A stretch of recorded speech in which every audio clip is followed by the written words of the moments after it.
oui, c'est une bonne question.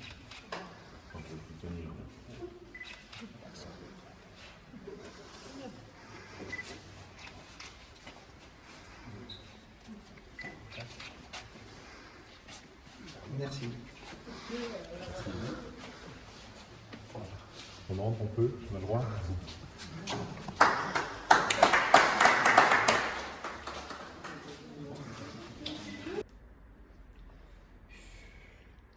Bonjour à tous. Aujourd'hui est un grand jour. Nous sommes le samedi 22 juin 2024, une date absolument inoubliable, un immense défi pour moi. Nous sommes le jour de l'inauguration au musée d'histoire et de culture des Sourds, la salle des expositions qui a subi un grand changement. Le musée qui existe depuis 2013, ça fait 11 ans que nous sommes là et il y a eu cette continuité avec des ajouts au fur et à mesure du temps, mais là c'est vrai que ça a été un grand changement. J'en suis extrêmement fière, je suis très fière de cette belle réussite. J'aurais voulu d'abord remercier l'équipe du musée, le conseil d'administration, l'équipe qui a été totalement dévouée. Sans elle, nous n'aurions pas pu en arriver là. Et nous pensons évidemment très fort à mes parents, mon père, Armand, Yvette également et Yves Delaporte qui sont là. C'est vraiment grâce à eux trois qui se sont battus pendant 12 ans pour pouvoir faire exister ce musée.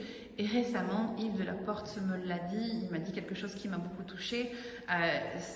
Leur rêve à tous les trois, leur rêve de ce musée en fait, de montrer l'existence au monde entier, de l'existence des sourds. J'en suis très fière et je pense que eux, ils le sont également, de voir l'existence du musée aujourd'hui. Alors, les changements qu'on a voulu imaginer, on a vraiment voulu faire ça de manière très correcte. Et grâce à cette rencontre du ciel, vraiment un ami qui est Koda et qui est de profession scénographe, dont c'est la compétence. Et c'est grâce à lui, grâce à ces rencontres que nous avons pu travailler ensemble. Le plus important pour nous, c'était évidemment les couleurs, que ça soit visuel pour les sourds. Et nous avons travaillé avec Yann Quentin, nous avons imaginé toutes ces choses-là. Armand et Yves, les deux fondateurs du musée, nous leur avons attribué la couleur orange. Pourquoi? Parce que c'est l'énergie, c'est le dynamisme, c'est vraiment ce qui leur ressemble le plus. Et ensuite, évidemment, la couleur turquoise, qui est la couleur de la langue des signes, de cette histoire-là qui était très importante. L'alvéole suivante qui est dédiée à l'abbé de l'épée qui a apporté cette éducation gratuite aux enfants sourds. La couleur de l'abbé, c'est le violet, le mauve qui lui a été attribué. Et ensuite, le congrès de Milan. Vous le savez, cette période sombre de la vie des sourds, c'est la couleur noire qui lui a été attribuée, et l'alvéole qui est tout au fond du musée, qui fait miroir au fondateur, c'est Ferdinand Berthier, cette figure importante qui est née à Louhans, qui s'est battue pour l'égalité entre les sourds et les entendants, et on lui a attribué, de même que sa Légion d'honneur, la couleur rouge. Ensuite, on arrive aux arts sourds, ces arts qui sont très puissants, à qui on a accordé la couleur bleue, la couleur de l'esprit, la couleur des arts, la couleur de la créativité. On arrive à la couleur verte, qui est la couleur de la nature, qui est la couleur du monde associatif, du réveil sourd.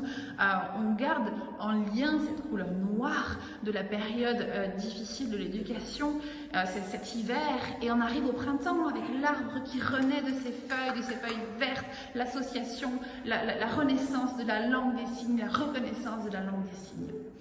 On arrive ensuite au sport. Au sport, la couleur or, la couleur jaune, évidemment, cette lumière, les compétitions, les rencontres entre tous les... Ce réaménagement a été décidé tout simplement grâce à vous tous.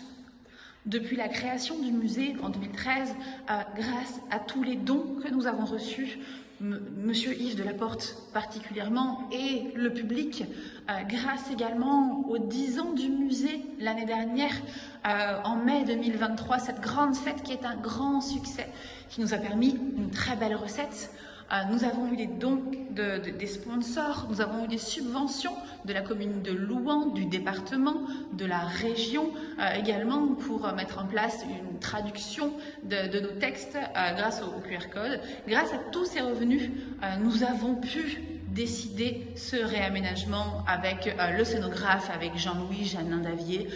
Et donc, grâce à vous tous, vous avez ce beau musée, ce résultat qui est là derrière moi, autour de moi, qui fait tout le tour. On a le musée, donc le tour qui commence de ce sens-là et qui tourne.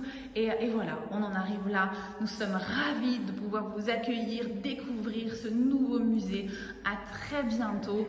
Et ce que je voulais vous dire également, c'est que le patrimoine nous guide vers l'épanouissement. Merci de m'avoir écouté. À très bientôt.